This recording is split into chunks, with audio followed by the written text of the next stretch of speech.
Assalamualaikum warahmatullahi wabarakatuh. Innal hamdalillah nahmaduhu wa nasta'inuhu wa nastaghfiruh wa na'udzu billahi min shururi anfusina wa min sayyiati a'malina. Man yahdihillahu fala mudhillalah wa may yudlil fala hadiyalah. Ashhadu an la ilaha illallah wahdahu la syarikalah wa ashhadu anna Muhammadan abduhu wa rasuluh. Ya ayyuhalladzina amanu taqullaha haqqa tuqatih wa la tamutunna illa wa antum muslimun.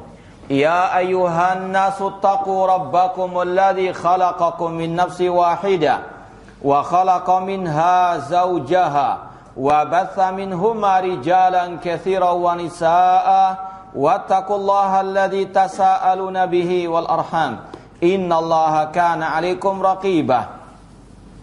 Ya ayyuhalladzina amanu taqullaha wa qulu qawlan sadida yuslih lakum a'malakum wa yaghfir lakum dhunubakum wa man yuti'illaha wa rasulahu faqad faza fawzan 'azima.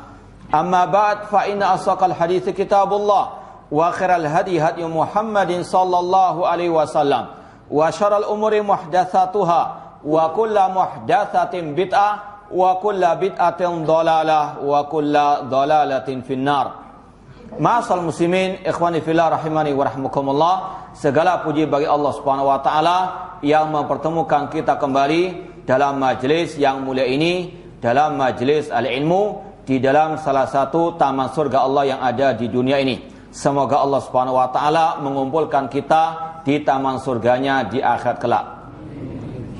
Insyaallah mulai malam hari ini kita akan mengkaji kitab baru yang berjudul Al-Ajwibatul Mufidah an As'ilatil Manahij Al-Jadidah.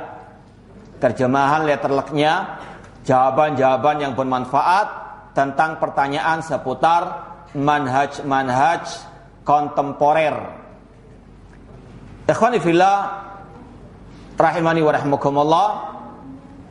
Di antara latar belakang kita menyampaikan kitab ini, ya, karena sebelum-sebelumnya sejak direnovasinya masjid ini, sejak awal kita dikasih amanah mengajar di masjid ini, kita selalu membawakan kajian yang bertemakan tentang akidah salaf, mulai dari usul sunnah Imam Ahmad, akidatus salaf ashabil hadis, akidah Imam Syafi'i, Lum'atul I'tiqad, Al-Furqan, Bain Ar-Rahman wa Al-Syaitan, dan yang lainnya. Dan yang terakhir kitab I'tiqad A'immati Al-Hadits oleh Al-Imam Abu Bakar Ismaili. Semuanya itu rata-rata berkaitan dengan Al-Aqidah, ya. Namun sekarang kita mengkaji kitab yang bernuansakan manhaj, ya, yang lebih ke arah manhaj, yaitu nanti akan kita sampaikan apa arti manhaj.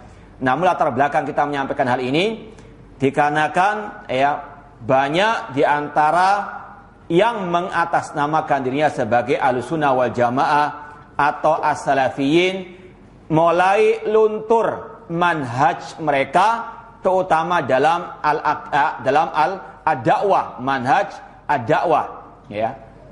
Atau kalau bisa kita istilahkan, ada krisis manhaj, bahkan juga tentang akidah di dalam tubuh sebagian orang-orang yang mengatasnamakan dirinya sebagai, ya, bukan hanya salafi, bahkan dai as-salafi. Maka ini sekedar penyegaran lagi, ini sekedar wadzakir fa inna dzikra tanfaul mu'minin. Saya terkesan dengan ucapan Asy-Syaikh Walid bin Saifun Nasr, salah seorang murid dari Syekh Albani rahimahullah ta'ala, yang berapa kali berkunjung ke Indonesia, ya, dan sempat kita juga ngobrol dengan beliau. Beliau mengatakan dalam muqaddimah Syarah Ushulus Sunnah, beliau punya kitab Syarah Ushulus Sunnah. Dulu pernah kita kaji di masjid ini, itu syarah singkat, ya, Ushulus Sunnah karangan Imam Ahmad. Namun beliau punya syarah yang lebih luas lagi.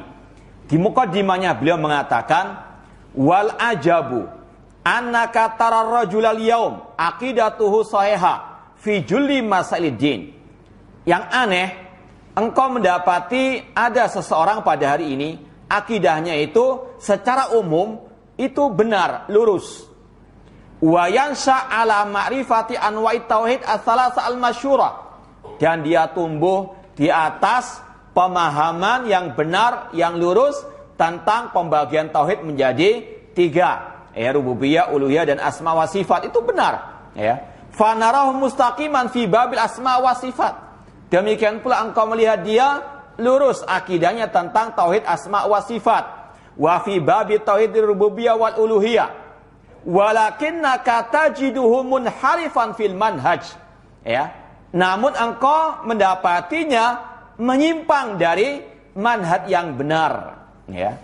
Wa fi ba'di masalah i'tiqad al-ukhra, dan dalam masalah pembahasan akidah yang lainnya. Kama sailit at-tafarruq fid din, seperti permasalahan perpecahan dalam agama ini. Wa tandimat asirriyah, dalam masalah organisasi-organisasi rahasia terselubung. Wal kufri wal iman, dalam masalah kekufuran dan keimanan. Wal khuruj alal hukam, dan dalam masalah keluar dari pemimpin kaum muslimin.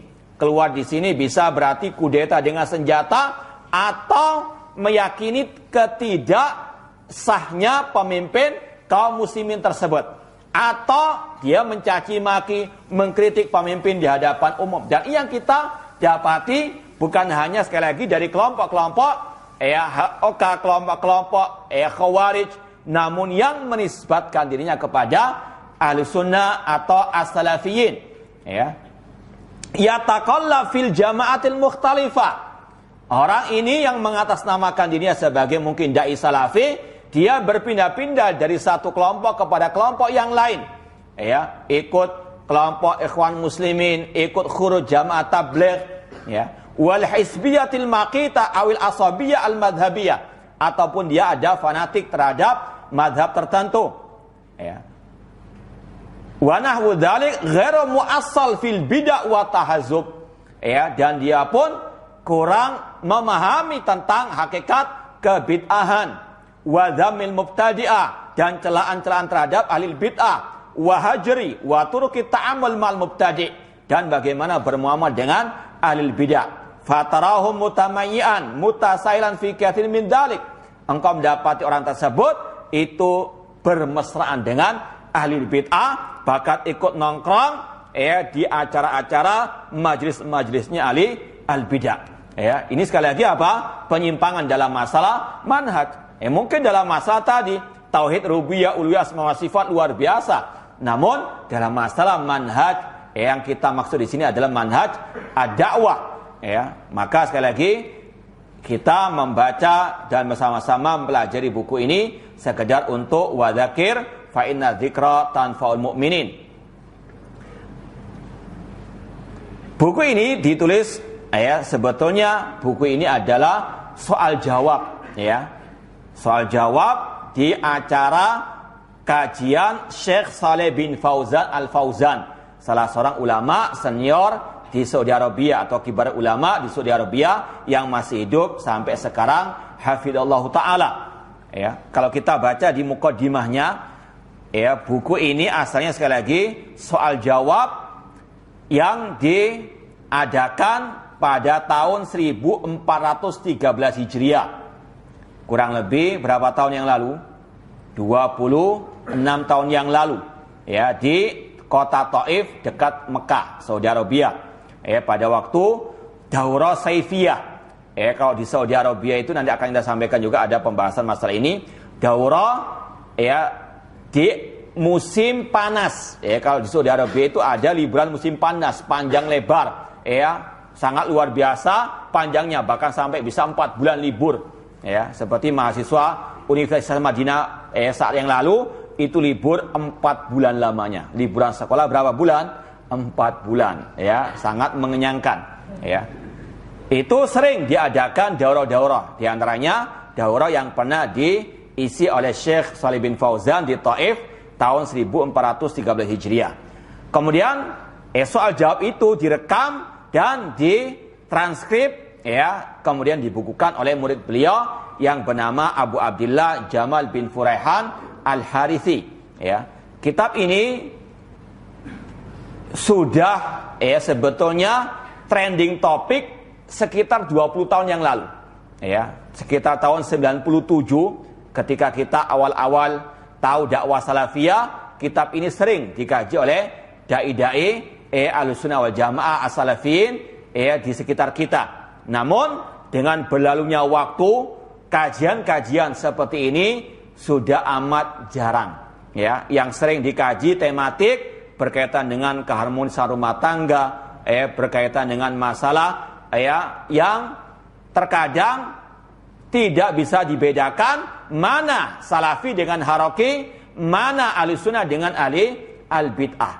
Ya, maka sekali lagi ini salah satu latar belakang kita mengkaji kitab ini agar betul-betul kita paham manhaj ahlussunnah yang sebenarnya, manhaj salafi yang sejati itu bagaimana, sesuai dengan arahan dari para ulama ahlussunnah wal jamaah, di antaranya Syekh Shalih bin Fauzan Al-Fauzan hafizallahu ta'ala. Buku ini tadi kita katakan bernuansa manhaj. Apa itu manhaj? Sering kita dengar istilah manhaj. Secara umum manhaj itu artinya at-tariqah, jalan, metode. Itu umum, mencakup bahkan pembahasan masalah urusan dunia pun ada manhajnya. Manhaj kita membuat roti, manhaj kita nyetir misalnya. Ada manhaj dalam istilah akademik, manhaj ad-dirasi, kurikulum misalnya. Itu manhaj. Manhaj at-tadris, metode mengajar. Seperti misalnya ana mengatakan manhaj ana dalam ngisi kajian di Masjid Darussalam ini, yaitu kita baca buku ulama, kita terjemahkan, kita syarah tanpa ada soal jawab. Nah, itu metode kita dalam mengajar di masjid ini. Manhaj ana dalam mengajar. Ini manhaj.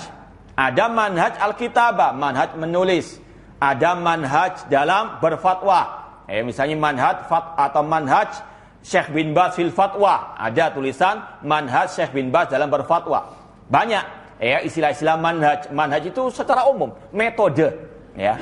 Namun di sini lebih dikhususkan, lebih ditekankan manhaj dalam dakwah.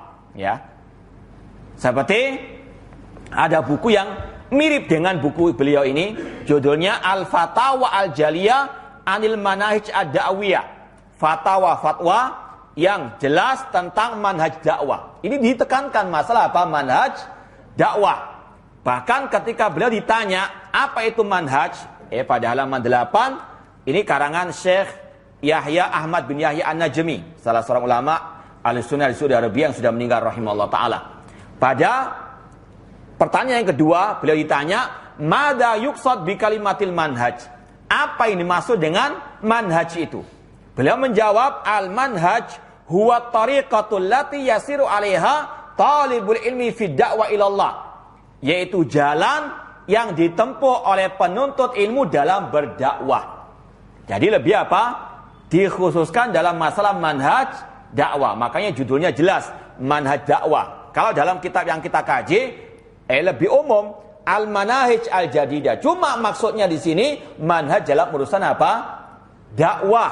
Karena inilah yang bisa, salah satu yang bisa membedakan mana itu ahlussunnah, mana ahli al-bid'ah. Bukan manhaj dalam masalah tadi penulisan, manhaj dalam masalah ceramah bagaimana. Cuma intinya sini adalah manhaj dalam urusan ad-dakwah. Manhaj salafi bukan manhaj haraki, bukan manhaj tablighi, bukan manhaj ikhwan muslimin. Ini adalah yang dimaksud manhaj dalam urusan ad-dakwah. Jadi jangan disalahpahami. Kalau mungkin bisa diistilahkan, ini adalah kalimatul umum yuradu biha al-khusus. Sesuatu yang secara asal dia itu bersifat umum manhaj, namun dimaksudkan di situ masalah yang lebih khusus. Seperti contoh yang lain, kata-kata at-tauhid. Kita tadi menyebutkan tauhid ada berapa? Ada 3. Syekhul Islam Muhammad bin Abdul Wahab rahimahullah dalam kitab Ushulus Tsalatsa ketika mendefinisikan tauhid, beliau mengatakan at-tauhid huwa ifradullah bil ibadah. Tauhid itu mengesahkan Allah dalam ibadah. Ini tauhid apa? Apakah ketika beliau mendefinisikan tauhid seperti ini, beliau menafikan tauhid rububiyah asma wa sifat? Tidak, ya. Jadi dalam bahasa Arab terkadang ada kata yang lebih umum, cuma maksudnya adalah apa? Khusus, ya.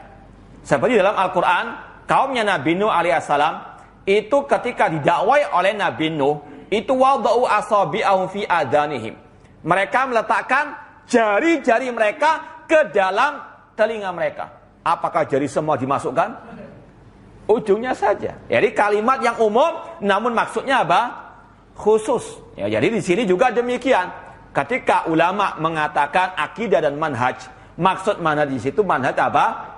Manhaj dakwah. Ya, jadi jangan salah pahami, bukan berarti kita menafikan manhaj dalam akhlak, manhaj dalam ibadah, tidak. Cuma kita di sini lebih spesifik, lebih khusus membahas manhaj dalam dakwah, metode dakwah ahli sunnah yang berlainan dengan dakwah-dakwah atau manhaj dakwah yang lainnya. Seperti yang akan kita pahami, insya Allah kita lewati dalam buku ini semuanya rata-rata berkaitan dengan manhaj dakwah, ya.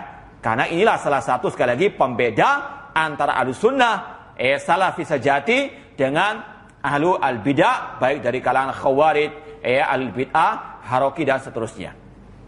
Yaitu sekilas tentang buku yang berjudul Al-Ajwibatul Mufidah an Asilatil Manahij Al-Jadidah. Ini masalah kontemporer yang sekali lagi sangat amat perlu untuk disampaikan kepada umat agar umat terutama syabab tidak terombang-ambing oleh gerakan-gerakan ahli al-bidah khususnya dari kelompok harokah, ya.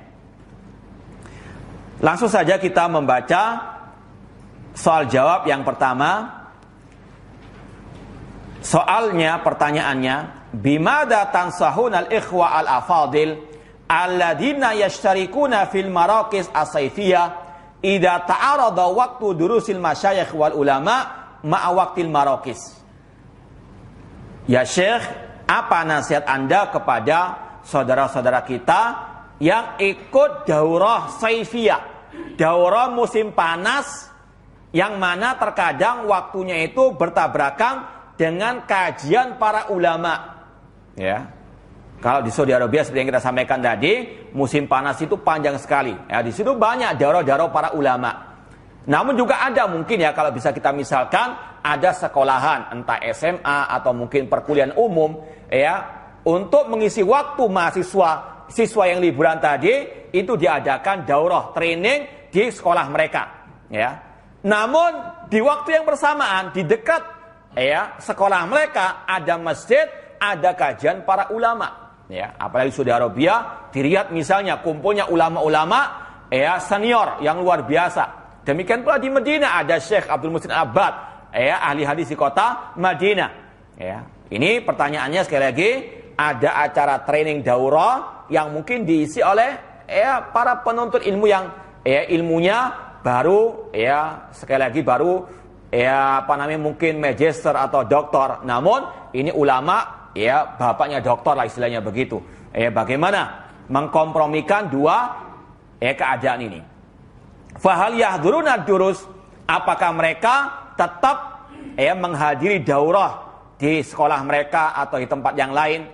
Am yabqauna fil marakis, ataukah mereka mendatangi kajian ulama di masjid-masjid tersebut?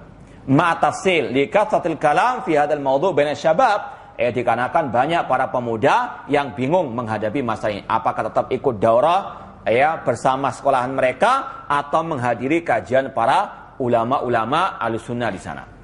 Kata Syekh Shalih bin Fauzan, al-maksud bil marakis tahdhibut thullab wa ta'limuhum.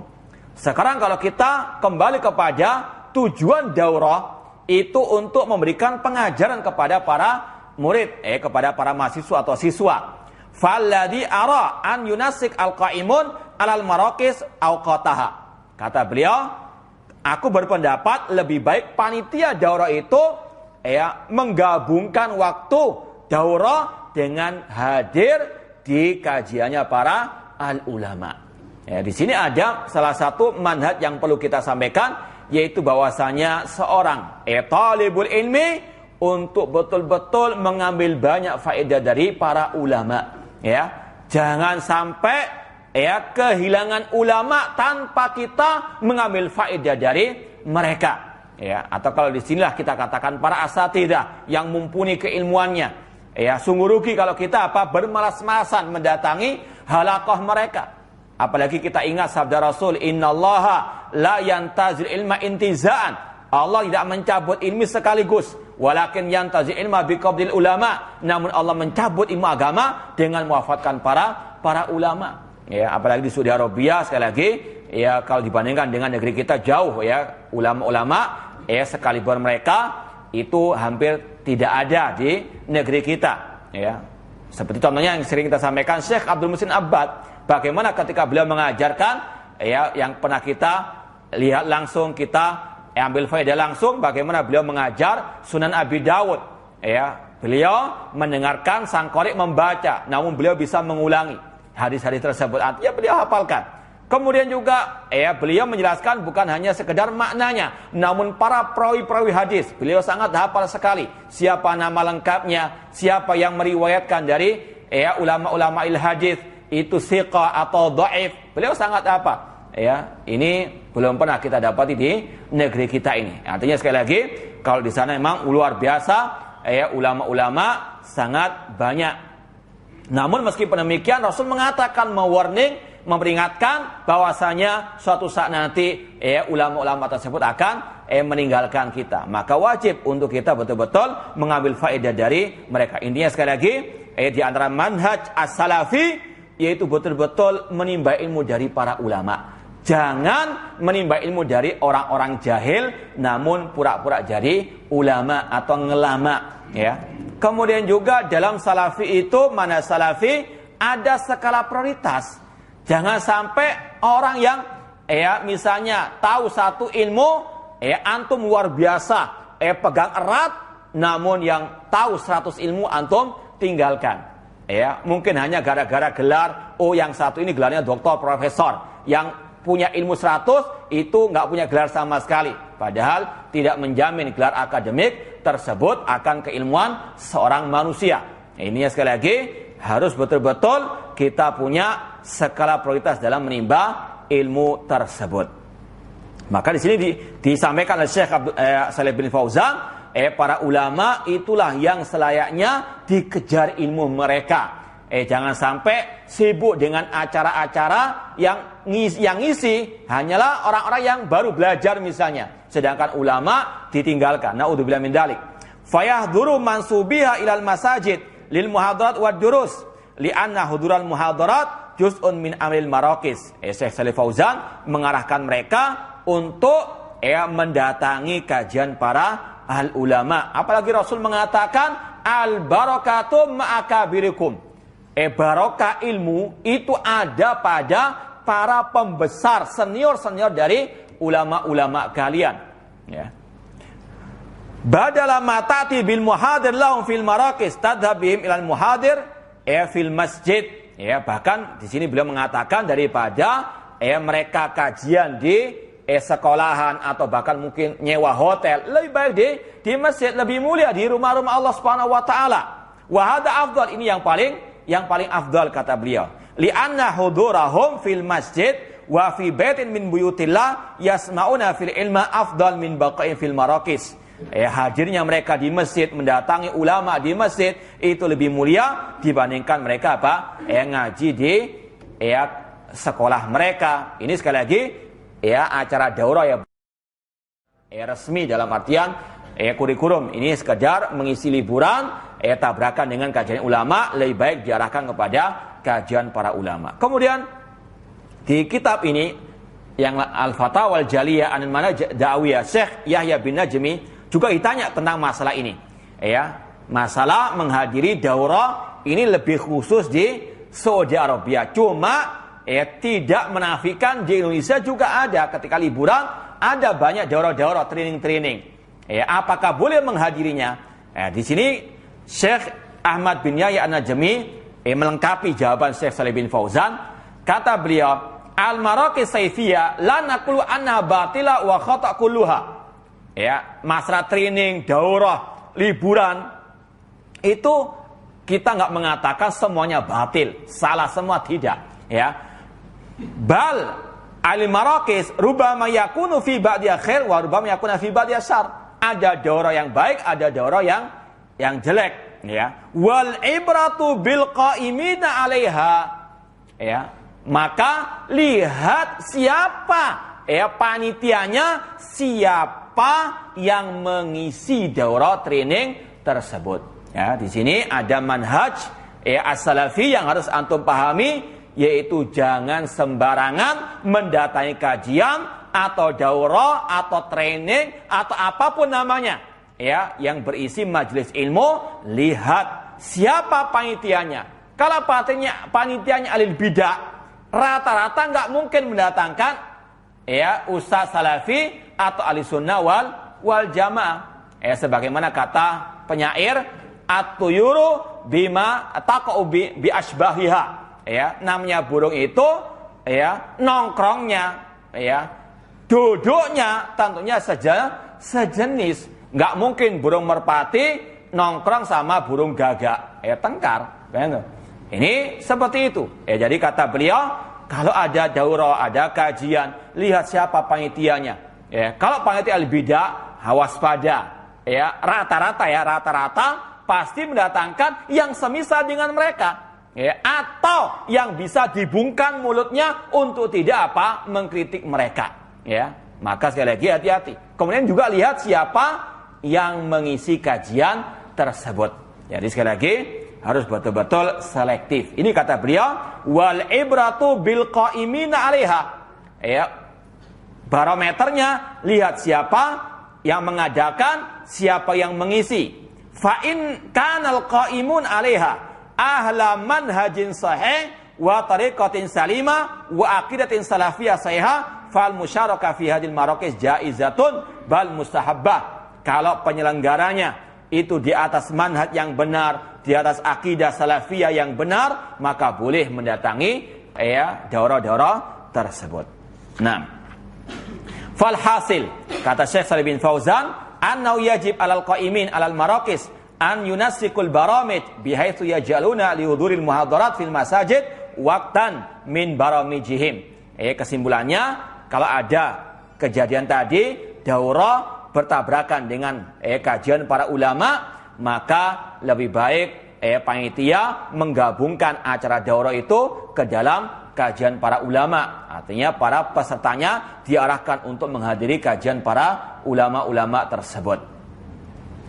Bihaitsu yaj'aluna li huduril muhadarat fil masajid waqtan min baramijihim wa la yahsul ta'arudul baramij ma'al muhadarat, sehingga tidak bertabrakan. Jadi digabungkan kajian di masjid bersama para ulama dan acara daurah tetap berjalan. Wa hadza min jumlati maqasidil maraqis kama dzakarna. Dan ini salah satu dari tujuan diadakannya daurah atau training musim panas. Ini sekali lagi lebih ke arah di Saudi Arabia sana. Cuma di sini juga sama, banyak kalau waktu liburan kajian itu bertebaran di mana-mana. Antum harus selektif. Jangan lihat mana yang banyak makanannya, Jangan dilihat, mana yang paling leks tempatnya, yang paling ber-AC, Yang harus antum lebih, sekali lagi lihat, perhatikan. Yang pertama tadi penyelenggaranya siapa. Kalau penyelenggaranya sudah nggak benar, tanda tanya besar. Kemudian lihat siapa pemberi kajian tersebut, Kemudian pertanyaan yang kedua, al-maraqis saifiyah yuqamu fiha at-tamsil. Di daurah-daurah musim panas itu, atau di training, musim panas itu terkadang ada at-tamsil, sandiwara Islami menurut orang sekarang, Wal anasyid, nasyid Islami, musik Islami, konser musik Islami. Ma ra'yukum fi dzalik? Bagaimana pendapat Anda tentang hal ini? Kata beliau, yajib alal qa'imin alal maraqis saifiyah an yamna'u minha al asya' allati la faidata fiha. Wajib bagi penyelenggara daurah training tersebut untuk melarang, mencegah adanya hal-hal yang tidak bermanfaat di acara-acara daurah mereka tersebut. Au fiha madharra 'ala tullab, atau bahkan ada yang membahayakan bagi para pesertanya. Wa an yu'allimumul Qur'an was sunnah. Sebaiknya mereka mengajarkan para peserta Al-Quran, tafsir Al-Quran, membaca Al-Quran, membaca sunnah Rasulullah SAW, wal ahadith wal fiqha, atau mengajari mereka bahasa Arab. Wa fi hadha ghunyatun wa syughlun lil waqti al asya'i ukhra. Maka ini cukup untuk mengisi acara daurah tersebut yang sangat bermanfaat, yang sangat dibutuhkan oleh setiap manusia, ilmu agama. Daripada apa? Tadi acara-acara yang tidak bermanfaat, bahkan bermadarat. Wa kadzalika ta'limum al-ulum allati yahtajunaha fi dunyahum. Kalau misalnya sudah penuh masalah kajian agama, boleh ditambah dengan acara-acara berupa mengajari mereka ilmu-ilmu dunia yang mereka butuhkan, seperti al-khat, menulis, wal hisab, matematika, wal maharatil mufidah, atau masalah komputer sekarang atau teknologi. Tidak ada masalah daripada mengajari mereka yang tidak ada manfaatnya. Amal asy'ati samuna tarfihiyah fahadi fil waqi' la yanbaghi an takuna fil baramij. Adapun masalah hiburan-hiburan, itu pada hakikatnya kata beliau tidak selayaknya diadakan di acara-acara training-training tersebut. Li'annaha taqtati'u juz'an minal waqti la bila faedah. Karena itu tidak ada faedahnya. Baru bama tasghulum buatun sim al faedah alati ja'u min ajriha. Bahkan itu terkadang menyibukkan mereka dari tujuan mereka datang ke acara daurah tersebut. Wa min dzalika at-tamtsiliyah. Di antara yang tidak ada manfaatnya adanya apa? Sandiwara-sandiwara ataupun al-anasyid, nyanyian-nyanyian, nasyid-nasyid yang mereka namakan dengan nasyid Islami. Fa innahu mujarradul lawin wa la'ib. Karena itu hanyalah mainan dan senda gurau saja. Wa tudaribu tullab ala mutaba'atil masrahiyat wal aghani.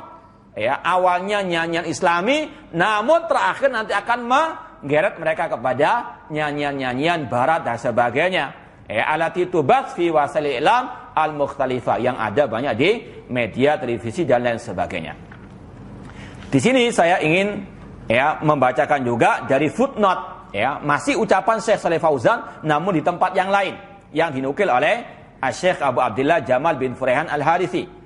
Beliau mengatakan, wa tasmiyatu hadil anasyid bi annana anasyid islamiyah tasmiyatun khati'ah.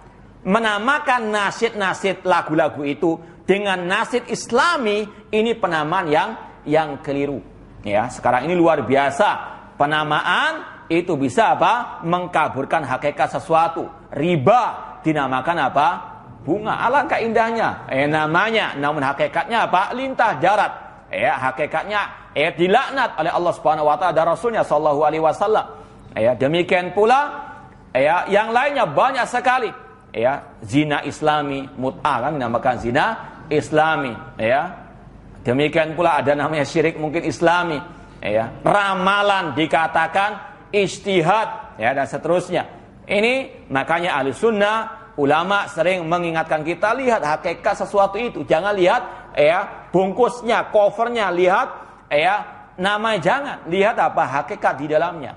Namanya ahli sunnah, namun ternyata ahlul bid'ah, dan seterusnya. Di sini juga demikian, menamainya dengan nasyid Islami itu penamaan yang khati'at, yang tidak benar. Li'anal Islam lam yasra' lanal anasyid. Islam tidak pernah mensyariatkan kepada kita nyanyian-nyanyian tadi. Wa inna ma syara lana dzikrallah. Islam mensyariatkan kita zikir kepada Allah, wa tilawatul Quran, wa ta'allumul ilmi nafi, belajar ilmu yang bermanfaat. Amal anasyid fahiya min dini sufiyah al-mubtada'ah. Adapun nasyid-nasyid yang mereka klaim sebagai nasyid Islami, musik Islami dan seterusnya, itu hakikatnya adalah dari agama sufiyah yang bid'ah. Sebagaimana ini diucapkan Imam Syafi'i. Imam Syafi'i rahimahullah pernah mengatakan ketika beliau masuk ke negeri Mesir, kurang lebih tahun 199 Hijriah. Ketika beliau pindah dari Baghdad ke Mesir tahun 199 Hijriah, beliau pernah mengatakan, "Taroknal Baghdad," kita ketika meninggalkan negeri Baghdad, "Qad ahdatsa az-zanadiqatu fiha syai'an yusammunahu as-sama'." Ada kelompok az-zanadiqah. Ulama mengatakan, Imam Syafi'i ketika mengatakan zindik, yang dimaksud adalah kaum sufi. Ada kaum sufi yang mengada-adakan sesuatu yang baru dalam agama ini yang mereka namakan as-sama', yaitu kalau bisa dinamakan sekarang yaitu nasyid-nasyid Islami, bernyanyi dalam rangka al-ibadah. Itu sekali lagi tidak pernah diajarkan oleh Rasul oleh para sahabat Rasul sallallahu alaihi wasallam. Maka kata beliau, fal wajib al-hadar min hadil anasyid. Dan ini salah satu bagian dari acara kelompok-kelompok harokah. Kelompok-kelompok harokah, kelompok ikhwan muslimin, kalau ada acara itu nggak pernah lepas daripada nasyid. Ngadakan lomba, grup nasyid misalnya. Ini adalah ajaran mereka, manhajnya mereka. Selalu mendengarkan al-anasyid, lagu nasyid, dan di radio mereka, di mobil mereka ada kaset-kaset nasyid-nasyid tersebut. Dan ini tidak heran. Kenapa mereka demikian? Karena pendiri mereka, yaitu pendiri Ikhwan Muslimin Hasan al-Banna dari tarekat Sufiyah, Al-Hasafiyah. Agamanya apa? Di antaranya bernyanyi dalam rangka al-ibadah. Maka sekali lagi ini salah satu yang wajib untuk dihindari oleh seorang muslim, apalagi seorang ahli sunnah wal jamaah. Yang ada dalam Islam, kalau bisa dinamakan nasyid, itu hanya pada waktu hari raya, pada waktu walimatul urs, itu saja. Pernah suatu saat Abu Bakar As-Siddiq melihat ada seorang anak kecil, seorang budak kecil bernyanyi, bernyanyi di sini artinya bernasyid, di hadapan Rasul dan Aisyah, putri beliau radhiyallahu taala anha, dengan diiringi oleh rebana, namun yang nggak ada ecek-eceknya, rebana murni. Maka Abu Bakar As-Siddiq pun marah kepada sang budak perempuan tersebut. Kenapa kok ada mazamrus syaitan, kok ada seruling setan di hadapan Rasulullah SAW? Namun apa kata Rasul? Da'u ya Abu Bakar, biarkan wahai Abu Bakar, fa inna hadza iduna, karena sekarang itu hari raya kita. Kata para ulama, dari sini ada beberapa pelajaran. Yang pertama, secara asal nyanyian tersebut haram. Makanya Abu Bakar mengatakan ini ada seruling setan. Namun kata Rasul, ini boleh ketika atau hanya di waktu Idul Fitri atau Idul Adha. Dan yang menyanyi anak kecil, bukan orang dewasa yang bisa menfitnah lawan jenisnya. Namun kalau sekarang ini nasyid-nasyid yang ada sudah tiap hari mereka bernyanyi, menghafalkannya, membuat grup, dicetak, dikasih dan sebagainya, dijual belikan. Kemudian yang nyanyi orang dewasa, menfitnah lawan jenisnya. Kemudian diiringi dengan alat-alat musik, entah gitar atau yang lainnya, yang mana Rasul mengatakan, la yakunanna min ummati man yastahilluna al-hira wal harira wal khamra wal ma'azif. Pada akhir zaman nanti akan ada sebagian dari umatku yang menghalalkan. Yang pertama, la yakuna mimati man yastahillu al-hirra, sutra wal khamra, minuman keras, wal harir. La yakuna min ummati man yastahiluna al-hira wal harira wal khamra wal ma'azif. Akan ada yang menghalalkan sutra, minuman keras, dan ma'azif, yaitu alat-alat musik. Na'udzubillah min dalik. Bahkan ana pernah lihat di YouTube, na'udzubillah min dalik, mantan rocker yang katanya tobat jadi dai, yang mana sebetulnya lebih baik dia jadi rocker daripada dai, namun penyesat umat. Nanti akan kita sampaikan. Bid'ah lebih dahsyat, lebih bahaya daripada Maksiat. Orang jadi rocker, pemusik itu maksiat, haram menyanyi, ya. Namun lebih dosa lagi kalau nyanyian itu dijadikan sebagai ibadah kepada Allah Subhanahu wa taala. Ya. Naudzubillah min dalik. Kita lihat di YouTube, dia pertama kali bercerita, berkata memuji Rasul SAW. Rasul adalah manusia terbaik, hatinya paling terbaik, dan beliau adalah suri teladan bagi kita sambil megang gitar. Kemudian nyanyi. Naudzubillah min. Apakah Rasul mengajarkan seperti itu? Padahal jelas Rasul mengharamkan. Ya. Lebih dahsyat lagi, menyanyikan di sana, di sini senang, di sana senang. Kemudian lalanya diganti dengan la ilaha illallah. Naudzubillah min. Kalimat tauhid dilecehkan seperti ini. Maka kita katakan tadi lebih baik orang ini jadi rocker maksiat daripada jadi dai penyesat umat. Bahkan lebih parah lagi, dia mengatakan dakwah tanpa ilmu itu telah dicontohkan Rasulullah SAW. Karena apa?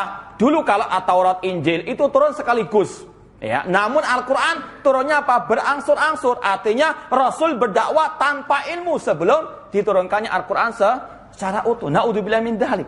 Inilah dai yang jahil. Dalilnya ngawurnya luar biasa, mencela Rasul SAW. Katanya Rasul berdakwah tanpa ilmu. Makanya tidak heran kalau dia dakwahnya dengan nyanyian musik karena jahil. Maka ini berbahaya. Nanti akan disampaikan oleh beliau di sini tentang perbandingan antara maksiat dengan bid'ah. Naudzubillah min dzalik. Sekali lagi ini yang ada di tengah-tengah umat. Naudzubillah min dzalik, kalimat tauhid dicampur dengan nyanyian, mengatakan sunnah Rasul namun pakai gitar. Maka Rasul SAW mengharamkan, la yakunna min ummati man yastahilul hira wal hada wal khamra wal ma'azif.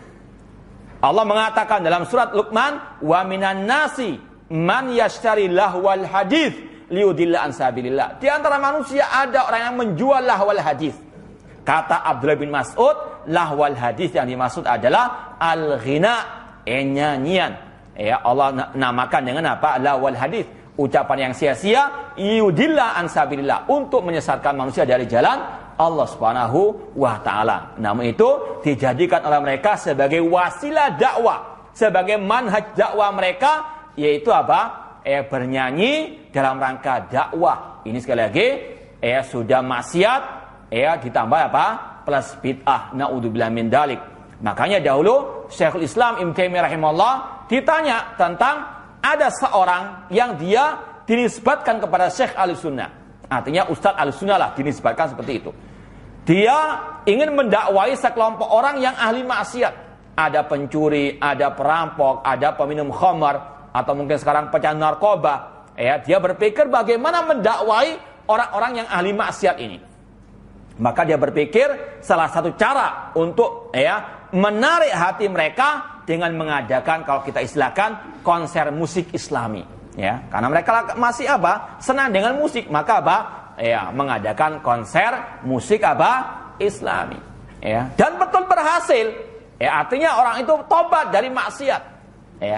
Syekhul Islam Taimiyah rahimahullah ditanya, bagaimana pendapatmu wahai Syekhul Islam tentang orang yang berhasil menarik pelaku maksiat kepada ibadah sehingga mereka jadi ahli ibadah, meninggalkan maksiat mereka? Kata beliau, hada syekh jahilun bituruqis syar'iyyah fi da'wa ilallah. Bahwasanya orang tadi meskipun berhasil menarik, beliau katakan ini orang yang jahil terhadap metode syar'i dalam mendakwahi orang-orang tersebut. Di sini kita mengetahui dalam manhaj salafi, keberhasilan dalam dakwah bukan dengan banyaknya pengikut, bukan dengan kuantitas yang banyak, bukan dengan orang itu tobat dari maksiatnya, bukan. Namun bagaimana cara dia berdakwah. Keberhasilan itu bukan dengan atau kebenaran bukan diukur dengan keberhasilan tadi. Keberhasilan itu kalau kita berdakwah dengan ikhlas dan sesuai dengan jalannya Rasul dan para sahabat ar-Rasul. Dalilnya apa? Dahulu kata Rasul, ada nabi atau beliau mengatakan, uritu al-umama, aku diperlihatkan pada hari kiamat umat-umat. Ya, dan aku diperlihatkan para anbiya. Ada nabi yang tidak punya pengikut sama sekali. Ya. Apakah nabi itu gagal dalam berdakwah? Tidak, ya. Karena sekali lagi dalam manhaj salafi, ukuran keberhasilan itu kualitas dalam dakwanya. Ya, bagaimana itibanya, bagaimana yang dia sampaikan. Ya. Apalah artinya? Ya, pengikut banyak namun rusak Isel, seperti buih yang ya diombang-ambingkan oleh air bah. Ya, kita memang betul diseru untuk ya mengajak manusia. Namun sekali lagi jangan sampai lebih memprioritaskan kuantitas daripada apa? Kualitas. Kalau bisa dua-duanya digabung, itu nikmat. Itu al-jama' bainal husnayain, menggabungkan dua kebaikan. Cuma dalam manhaj salaf yang diprioritaskan itu kualitas bukan kuantitas. Ya, nanti akan kita sampaikan bahwasanya di antara ciri haroki itu tadi memprioritaskan kuantitas daripada kualitas. Yang paling penting bagi mereka bagaimana mengumpulkan massa sebanyak-banyaknya. Untuk apa? Menang nanti di pemilihan umum, ya. Untuk menarik suara mereka, ya. Bahkan mereka apa? Rela untuk menggadaikan akidah mereka. Rela untuk menjual agama mereka demi mendapatkan suara tersebut. Ini sekali lagi adalah salah satu manhaj haroki yang sekali lagi ditentang oleh manhaj as-salafi. Ya, itu 2 pertanyaan dan 2 jawaban dari Syekh Shalih bin Fauzan. Insyaallah kita lanjutkan pada pertemuan yang akan datang. Aqul qouli hadza wa akhiru da'wana anil hamdulillahirabbil alamin. Wassalamualaikum warahmatullahi wabarakatuh.